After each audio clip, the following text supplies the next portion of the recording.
German national, was shot around midnight in his home during a robbery. His wife was beaten with a gun butt and had to be treated in hospital. To date, police have not charged anyone with this, the first killing for the year. Last year, there were 13 killings compared to 9 in 2012. Crime in general increased from 3% in 2013.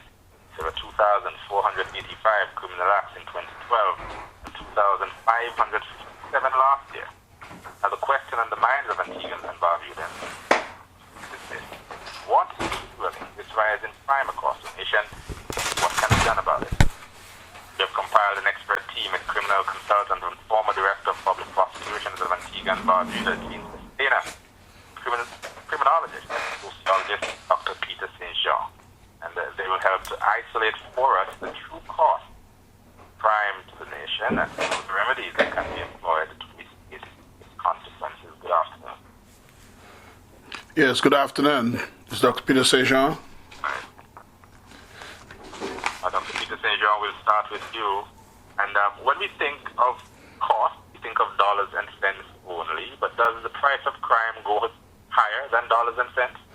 Oh, absolutely. The price. Let me first of all thank you for inviting me. Even if I sit here in Chicago, I'm from the native island of Dominica and trained in Nelson Dockyard, sometime in Antigua. So Antigua is one of my favorite places in the Caribbean, by all means. Yes, the cost. When we think about cost, we usually think about financial cost, monetary cost. But costs are social, they're psychological, they're cultural.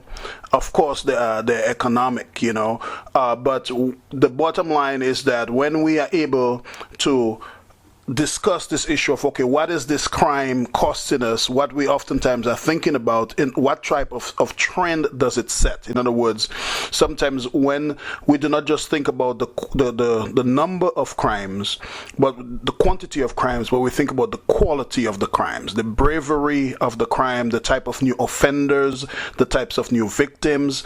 And it is true that every life is equally important, but every death is not equally impactful. So, and sometimes, some places, even in Dominica and in the United States, if somebody comes to someone's home and someone kills them, or if there's someone that agitates a fight and that person gets killed, in the front, it is different, sometimes seen to be different than if an innocent person who is doing good in society, or a baby or something like that, gets killed. The impact of the death is different, even if the value of the life is the same. So, one of the things to think about is that even if there's just one homicide so far in Antigua, is there something about that particular homicide that is done with a particular type of bravery, or has a particular victim profile that says something about the ripple effects it can have on the society in terms of fear of crime, fear of investments, and the reputation of the country as a whole? All right. Dean Testena, you are Director of Public Prosecutions. Sorry. Here, and let's look at the criminals, and the community, and how a community responds to the act. What signal does it send to a community when the criminals appear to be holding sway, even though that might not necessarily be the case? Were you asking me, or you asking the Director of Public Prosecution? I'm not sure. Dean Testena. Testena, are you with us? All right, you get Dean Testena back for us. Now, Dr. Peter St. Jean, now let's ask you though. Now,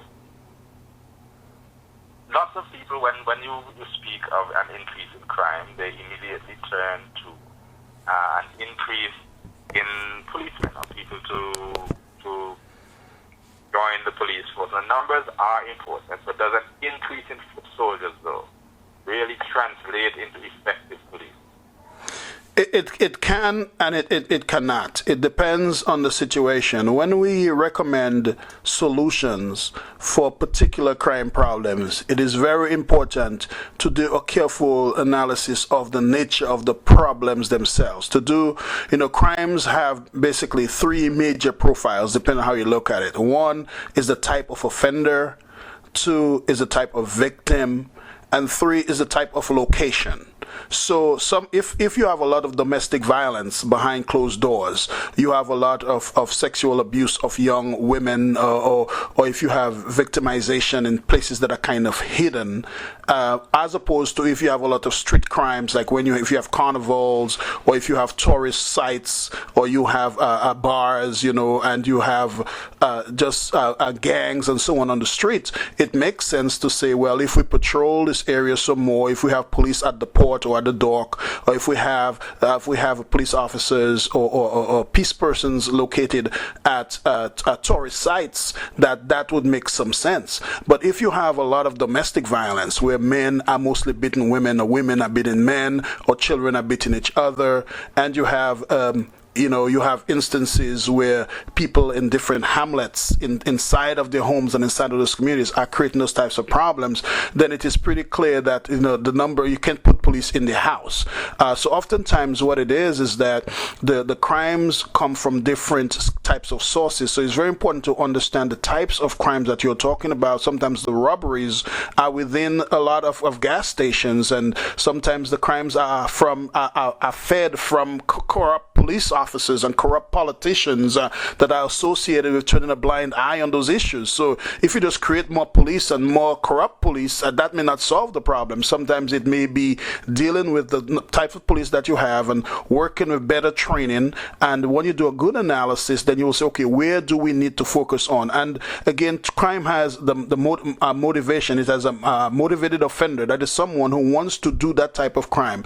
There's a suitable target. That means to say a place or a person that motivated offender believes they can get away with, and there's oftentimes the absence of a capable guardian. That means to say somebody that is seeing what is going on, that can do something, but somehow is not able to do that. And sometimes that person is the police, but oftentimes that person is the mother, the father, the neighbor, or the friend. And sometimes if it is not just the police and those people, you may have to build the capacity of the capable guardian, but we should not automatically think that capable guardian is always best the police. Sometimes it's best people from home, and building the capacity to reduce the motivation for offending and reduce the people as capable guardians as targets to potentially become victims of crime.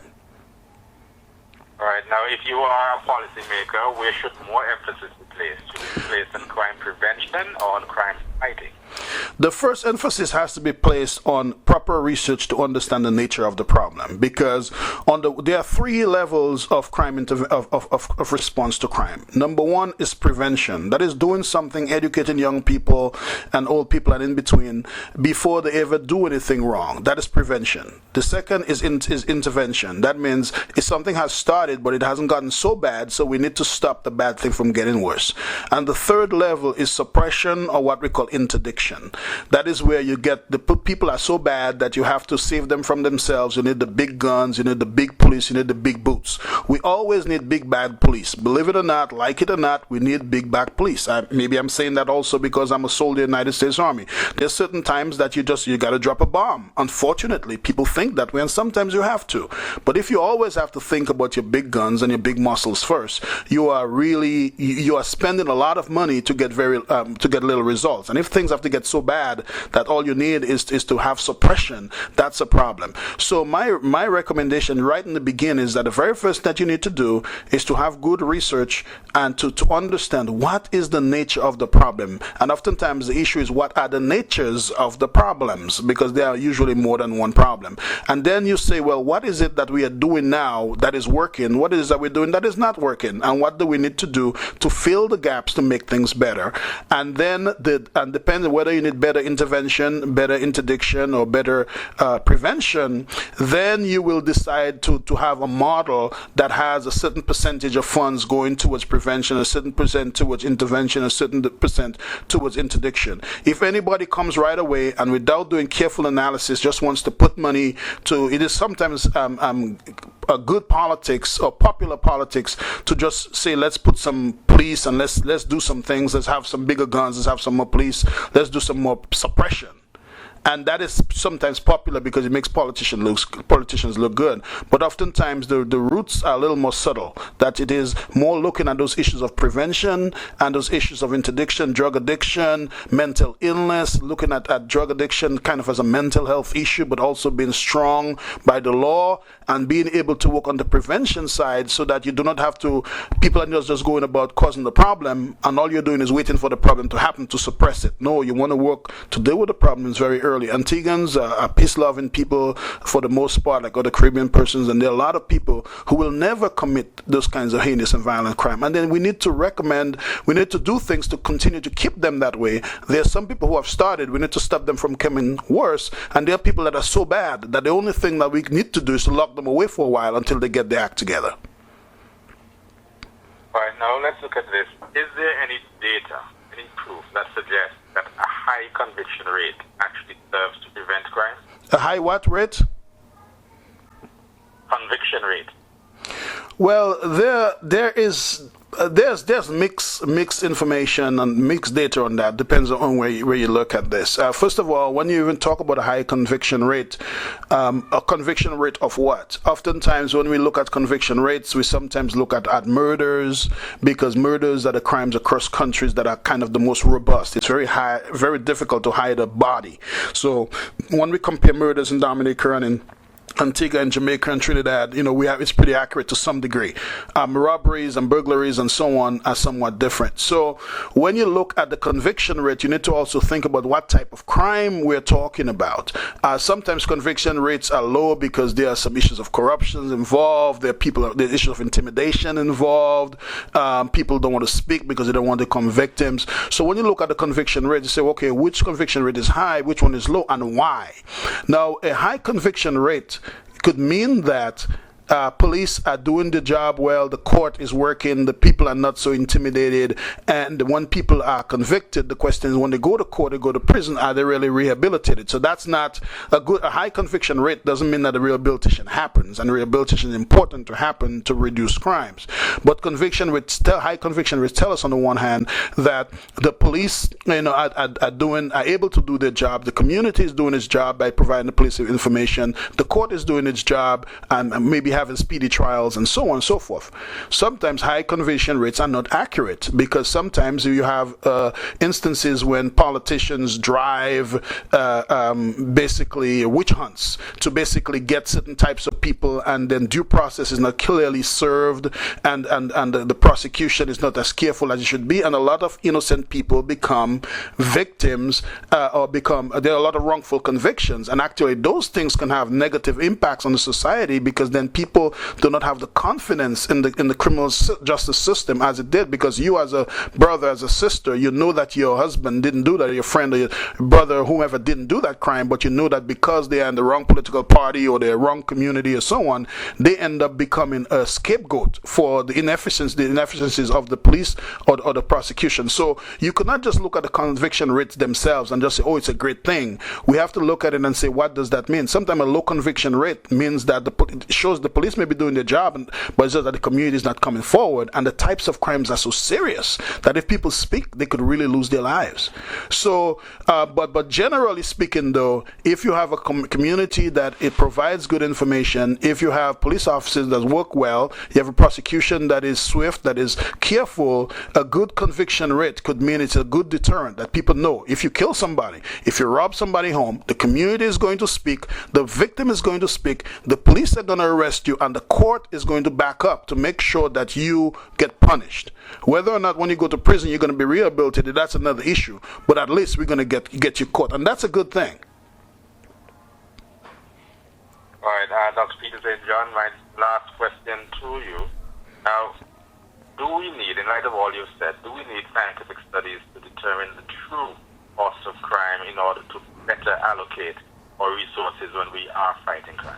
Absolutely, without any doubt. And I'm not telling you this because I am potentially one of the consultants that can be mobilized to do that type of work because of the type of work I've been involved with and the types of the cadres of intellectuals and practitioners that I've been involved with and the track record that has has resulted. I'll just tell you an example. There's a book called Lessons from Grand Bay.